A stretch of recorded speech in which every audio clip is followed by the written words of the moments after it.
Mujizat transenden terhadap hukum alam. Kita cuma tahu ya, mujizat transenden. Saya tidak tahu. Ini kita pernah dengar sendiri dari orang mujizat Allah sesuatu yang transenden terhadap hukum alam. Cuma hukum alam itu apa? Sabar sih. Kita ini Trans pertanyaannya yang harus serius. Transenden Apa itu apa dulu? Biar nanti teman-teman kita ini tahu dalam bahasa sederhana. transenden itu artinya? Ya, ada di atas hukum alam gitu. Di atas hukum, ya. Ya, jadi tidak di apa namanya? Tidak berada di dalam batas-batas hukum alam. Cuma kan pertanyaannya kan hukum alam itu apa sih? Apakah gravitasi itu hukum alam? Ini kalau kita baca para ahli dorang mereka bilang sesungguhnya gravitasi tidak ada. Uh, apa sih hukum alam itu? Ini kan hasil sains. Kita hasil sains mengadakan pengamatan demikian demikian. Dan berdasarkan hasil pengamatan yang ribuan jutaan kali, polanya memang seperti ini. Kita menganggap ini sebagai hukum. Cuma kan hukum di sini kan bukan seperti hukum dalam pengertian hukum apa namanya hukum kayak hukum pidana, hukum perdata segala macam yang harus diikuti kan gitu. Hukum di sini kan lebih ke arah um, hasil pengamatan yang terkonfirmasi setelah sekian ratus kali, sekian ribu kali, sekian juta kali gitu. Dan penyimpangannya sedikit misalnya. Tidak dalam arti bahwa ya ini memang harus seperti ini, ada keharusan seperti ini gitu. Jadi transenden terhadap hukum alam ini terasa mungkin soalnya terlalu ada hubungan sama sekali gitu. Ya, misalnya ini kan misalnya gini, ada orang kekurangan duit misalnya. Terus dia berdoa atau kurang satu lah dia berdoa terus Tuhan tolong melalui orang lain itu kan ya masih melalui hukum alam dalam tanda petik kan seperti itu kan orang tiba-tiba dia rasa ada ingat orang yang berdoa tersebut dia kasih uang segala macam kan dia dapat dia rasa dia tahu bahwa ini sesuatu yang luar biasa gitu ini mujizat gitu betanya aduh susah ada harapan sama sekali tapi tiba-tiba muncul seperti ini kan orang itu bisa menjelaskan apapun secara alamiah, secara ilmiah, bisa, sangat bisa. Karena penjelasan itu hanyalah bagaimana cara kita make sense of data terhadap data yang ada gitu. Terserah penjelasan itu benar atau tidak kan masalah lain.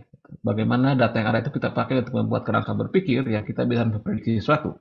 Salah benarnya kerangka berpikir itu masalah lain. Yang dalam sains kan bagaimana teori itu bisa memprediksi sesuatu, tidak bukan masalah salah benar gitu. Jadi oke lah, mungkin seperti itu tanggapan beta dan juga sepertinya ini apa hubungannya dengan mujizat masih terjadi atau tidak kan? Ya, tampaknya memang ini apa namanya, yang menggunakan alasan ini Hmm. ini semacam mencari-cari apa gitu ya, hanya menambah saja ini, tapi tidak mendasar ini. Hmm. Transenden Exactly. atau tidak transenden kan bukan berarti tidak boleh dibicarakan kan gitu ya, Syria. Betul, betul, betul, betul. Iya. Kemudian ada problem soal siapa yang menetapkan hukum alam. Ini ini Exactly. ini ini ini problem mendasar di sana. Hmm. Jadi teman-teman yang mengangkat alasan ini sebaiknya berhati-hati lah ya. Hati-hati paling Ya, tidak. Hmm. sangat berhati-hati di sini. Kalau tidak ini bahaya sekali ini. Membabat kaki Uh, sendiri nanti pada Kaki akhirnya. sendiri. Ya. Juga di sini asumsinya kan salah satunya adalah bahwa seolah-olah sesuatu yang terjadi yang supernatural itu memang tidak dijelaskan secara alamiah sama sekali gitu. Cuma masalahnya kan kotong lihat kasus Ayub. Ayub itu jelas Alkitab bilang bahwa itu ada setan itu. Tapi pada saat kejadian yang terjadi pada Ayub, yang disebut tuh hanya angin ribut, ada api dari langit. Tidak ada sebut tiba-tiba setan bawa korek api, terus dia korek itu rumah, baru itu. Tidak ada seperti itu. Memang ada angin, ada ini, ada itu.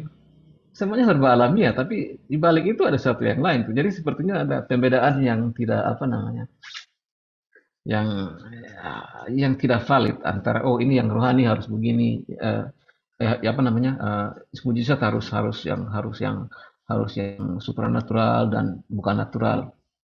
Pembedaan Ya, seperti itu sepertinya tidak ada. Itu hanya pembedaan yang dibuat-buat menurut. Iya, tampaknya memang Oke. teman-teman yang menggunakan argumen ini harus belajar dari natur sains dulu, nah, ya, Hmm, hmm, hmm. yang alamiah ini, biar biar ini apa juga komplit nanti argumennya. Kalau mengangkat sepotong-sepotong itu nanti susah, ya. Betul, betul, betul. Ya, dan mungkin untuk seorang ateis, misalnya, fenomena apapun akan dia bisa jelaskan menggunakan kerangka berpikir yang alamiah, yang hanya menggunakan menjelaskan berdasarkan faktor-faktor yang ada di dalam alam. Pasti itu pasti. Dan dia tidak akan peduli terhadap penjelasan-penjelasan yang ada bau-bau supranaturalnya. Dia tidak akan peduli itu. Terlepas dari itu penjelasan apa namanya alamiah itu memang benar atau tidak, yang penting dia hanya mau urus yang itu. Apalagi dengan keterbatasan indera, ya Sir, ya. Iya. Nah, itu keterbatasan indera kita, kemudian kita menolak semua yang tidak bisa diindrawi, ini kan repot juga, ya. Repot, repot, repot.